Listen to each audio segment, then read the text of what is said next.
With friends like these, who needs enemies? President Trump tearing into the European Union as it escalates its war on American technology.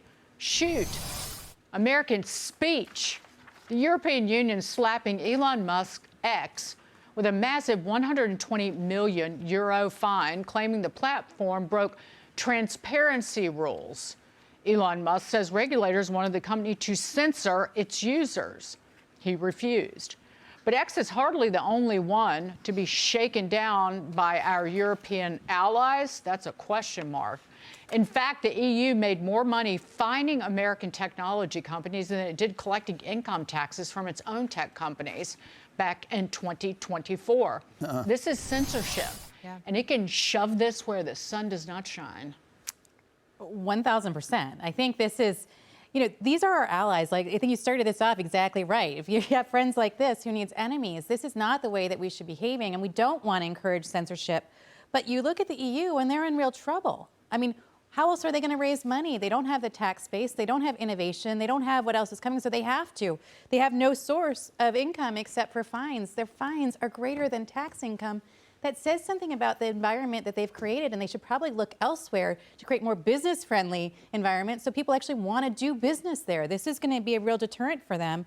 And I think creating a war on data and technology is not going to help them get any further. They might have great cheese, they might have great wine, they might have great other things, but this is going to be a big problem for them long term.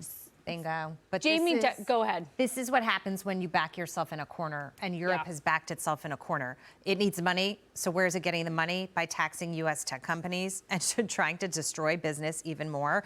And what's worse is that it's gone on so long that the people who live there have become accustomed to said lifestyle, and they will revolt if you try to tell them that you're going to do it any other way. Now, I don't mean to go to a dark place here, but I am going to go because sometimes we have to. I do think that's what's going to happen in this country.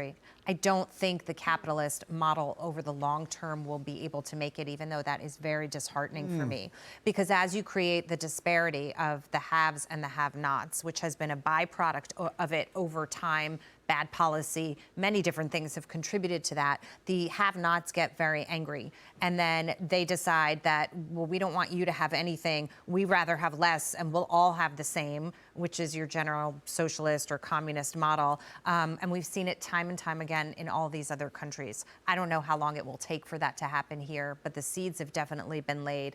And I just don't, I don't see how you back out of this, because the models of the failure are out there, and yet still we keep going down that road. I guess I would, okay, so 2 points. I guess let me take the other side of that. I'm a little bit more glass half full when I think of people like Jensen Huang, who were originally a have-nots and then innovated their way into becoming a have. That gives me a lot of hope.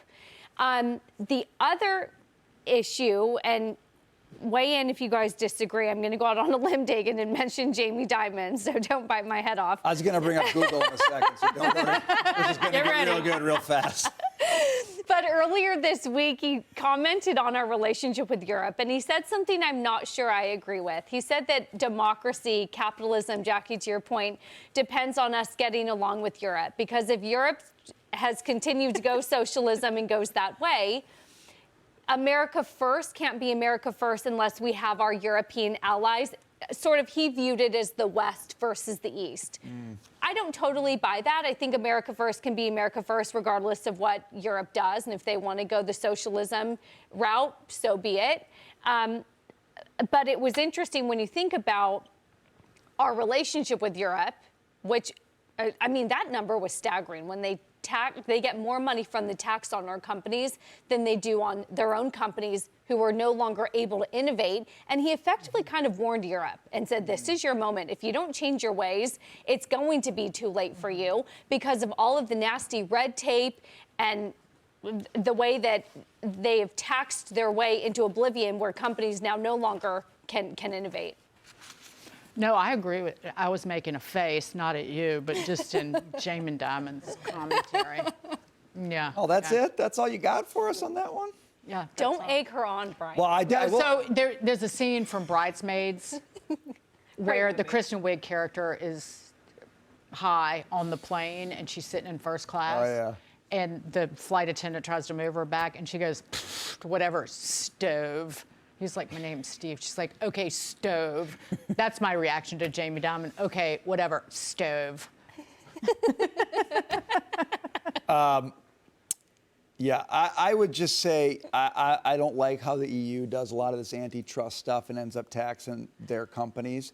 But I hope America doesn't go down that road, because I want you to be wrong, Jackie. I would like to be wrong. I think free market capital is worth fighting for, just like Larry I'll Kudlow. fight for it till the end. I just don't know if fighting for it will be enough. We got to fight for making innovation profitable in America. I think In the that's end, hope wins. Yes.